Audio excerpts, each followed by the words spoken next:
সালাম সিল ভোটের গাড়ি নিয়ে কুমিল্লার চৌদ্দগ্রামে আছেন সহকর্মী মনির হোসেন তপু। তিনি জানাচ্ছেন সেখানকার ভোটের হালচাল।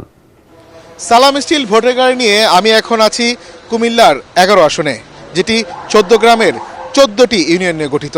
আমরা এখন কথা বলবো কুমিল্লার সিনিয়র সাংবাদিক, আমাদের এটিএন বাংলার জেলা প্রতিনিধি খায়রুল হাসান মানিকের সাথে।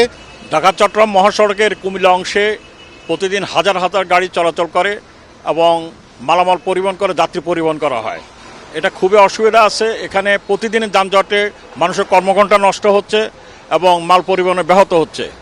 আমাদের এই আসনের ভোটারদের একই দাবি যে এটা 4 থেকে অন্তত 8 লেনে উন্নত করা হোক এবং মাল চলাচল এবং যাত্রী পরিবহনের জন্য সহজতর উপায় হতে পারে। দীর্ঘদিনের যে একটি ভোগান্তি রয়েছে এখানে যানজটের, সেই ভোগান্তি থেকে তারা মুক্তি চান। জি, সালাম স্টিল ভোটের গাড়ি নিয়ে এই ছিল আমার কাছে সবশেষ তথ্য।